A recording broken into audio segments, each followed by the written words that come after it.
यत्र विश्वामिदं भाति कल्पितं रज्जु सर्पवत् आनंद परमानंद सह बोधस्त्वं सुखम च। अष्टावक्र गीता के प्रथम प्रकरण के 10वें श्लोक के साथ मैं नित्यानंद आप सबका अपने YouTube चैनल सीक्रेट शिफ्ट पर बहुत बहुत स्वागत करता हूं। 10वां श्लोक का शाब्दिक अर्थ यह होता है कि जैसे संसार को अंधकार में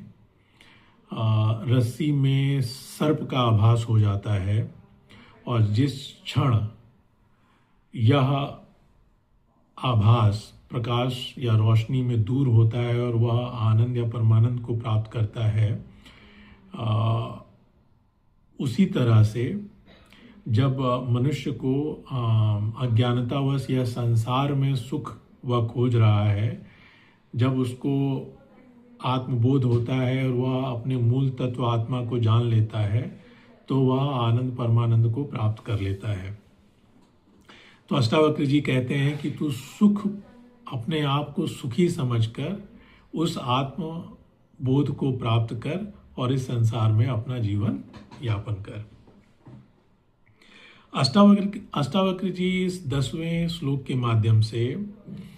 आत्मा और सृष्टि के बीच में जो संबंध है उस संबंध को या उस संबंध की व्याख्या यहाँ पर कर रहे हैं। वह कहते हैं कि आत्मा निराकार है, वह दिखाई नहीं देती है और आत्मा का ही साकार रूप यह सृष्टि है, जहाँ पर विभिन्न प्रकार के या इस ब्रह्मांड में जो भी आप देख रहे हैं और जिस मनोदशा से देख रहे हैं उस मनोदशा से वह संसार आपको दिखाई दे रहा है। यह आपकी अज्ञानता रूपी मनोदशा ही है जो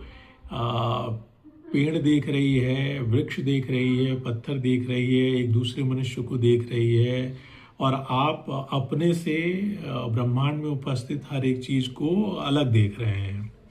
पर जिस क्षण आपको आत्मबोध या आत्मा का बोध हो जाता है और आपको यह पता चलता है कि ब्रह्मांड में जो कुछ भी है उसके मूल में वह आत्मा ही है,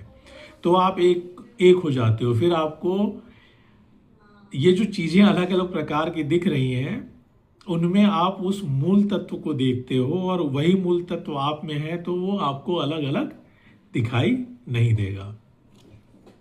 इसको थोड़ा सा और सरल करते हुए अष्टावक्र जी कहते हैं कि जैसे सोना एक मूल तत्व है, सोने से आप विभिन्न आकार और प्रकार के आभूषणों का निर्माण करते हो और उसका एक नाम है, तो हर एक शक्ल जिसकी, हर एक नाम उसका, वही आत्मा सच्चिदानंद तू है।